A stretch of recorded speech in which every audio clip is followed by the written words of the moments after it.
This video is for all the statin skeptics out there. I admit I'm one of them myself a little bit, but as a cardiologist, I've got to use the medication every day. And I do believe that it helps a lot of people. But there are certainly some reasons for skepticism. The first is, well, why should I take a pill for something that I could fix by eating right and exercising? And that's true. I hear this one a lot. And if a person is able to eat a vegan diet and exercise routinely and maintain a healthy weight, get enough sleep, manage stress, do all those things right, they're probably better off than if they were taking the pill. But unfortunately, the vast majority of American people can eat right, exercise routinely, and take care of themselves properly. We just simply aren't good at it. So the pill is a substitute to some degree. I try to eat right, but I don't eat as well as I could. I get a fair bit of exercise. My cholesterol is not very good. My LDL is 140 or so. And I tried taking literally all of the statins, and all of them give me muscle aches, and I can't tolerate it. So even though I do give the medication to my patients, some of them who are like me, I'm unable to tolerate it myself. And that brings up number two, reason to be skeptical about this is if you take a pill, you get a bunch of side effects. Who wants those? Those are dangerous and more dangerous than the thing that the pill is trying to prevent. So what are the side effects? 1 in 5 chance of muscle aches. It's a nuisance type thing to experience that, because if you stop the medication, the symptom goes away. The problem is when a person has a lot of muscle aches and they're feeling poorly and they're suffering, and nobody figures out that it's the medication. Obviously, that's not a good situation. But muscle aches it's not life-threatening, and it's generally not a reason to fear the statin and never take it because you're worried about getting muscle aches. Because 1 in 5 chance it happens. If it does, you stop it. No harm done. Other side effects. 1 in 25,000 chance of rhabdomyolysis, which is a very dangerous condition. That's when the muscle cells are damaged by the medication and they release their contents into the bloodstream. That can damage the kidneys and cause all kinds of problems. And it's a 1 in 25,000 chance of that occurring. So it's really quite low. But I have seen it, and when it happens, it's a disaster.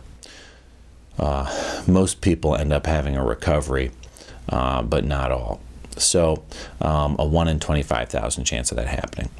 I like to point out that the chance that the medication helps somebody, especially people who've had a stroke or heart attack, something like that, there's a 1 in 5 chance that the medicine will help somebody. So you compare a 1 in 5 versus 1 in 25,000, and really it's no comparison. Much higher chance that it would be helpful. Other side effects, liver failure. There's a lot of concern about what the medicine does to the liver, but liver failure is extremely uncommon. It's something like 1 in a million people who take the medicine. Much more common, 1 in 50 chance of the liver tests being abnormal, a little bit of liver inflammation. And that's generally not a big deal either. The medicine can be decreased, it can be switched to another statin medication, or it can be stopped, and generally there's no long-standing damage. So basically, fear about liver problems is not generally a good reason to not take a statin, because again, the chance that it could be helpful is usually much higher than it's going to be harmful in that situation. There's some concern that statins can cause dementia. There have been reports of people taking it and then losing their memory and being unable to function. I have never had a patient where that happened, where I saw it happen. When we've looked at the trials of the medications, it's been studied very carefully by medical scientists. There's been no indication of that the medicine causes dementia. So I don't think it causes dementia. It doesn't seem to. Cancer. It does not cause cancer. That's been well studied. And it does not cause cancer. So that's not a legitimate, really, concern. So if you don't want to take a statin because you're worried about dementia or cancer, then those are not good reasons to not take a statin. The best reason to not take a statin generally is that it causes people to hurt. Like I mentioned, 1 in 5 people get muscle aches. It's very common, and so if a person is taking the statin, they hurt all over and they can't tolerate it, that's pretty much the number one reason to not take it. Other reasons to be skeptical? Well, we say the drug companies did all of the studies, so therefore they are very likely to be corrupted results. The drug companies want to show that the medicine's effective so they can make billions of dollars, and therefore they cooked the books when they did the studies, and the results aren't real.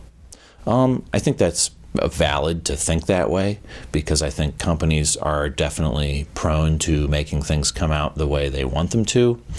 But on the other hand, there have been very consistent results with the statins. All of the studies are really quite similar in showing benefit. So that's a little bit reassuring, I guess. And then number 2, probably more importantly, there's the experience of thousands of doctors over the country who've been using the medicines for almost 30 years now, where we see that there's benefit to them.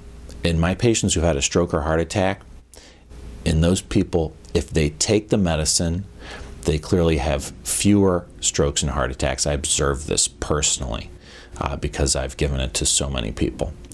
My father's a family doctor in Maine, and he's been practicing for a very long time. He was practicing before there were statins and after, and he likes to tell me about how once the statins came around, he stopped seeing people with heart attacks and strokes in the hospital.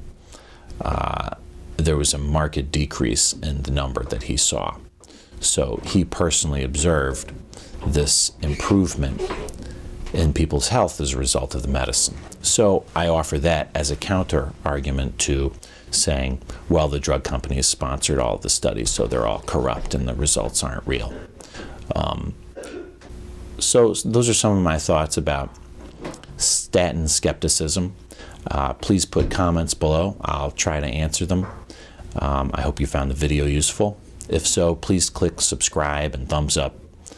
That always helps to get the feedback. Thank you.